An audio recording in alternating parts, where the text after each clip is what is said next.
lang totoo, kaya sa bayang tumungo ay mamimilyang ilok, hindi ang maestro ang siyang ipinagduro.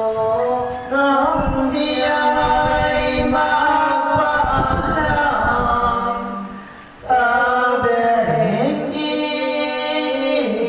ng timtiman, ay kusapang binilingan kalabitan, imagyaga sa bayay bulong-bulungan. Sinagot parang lilaw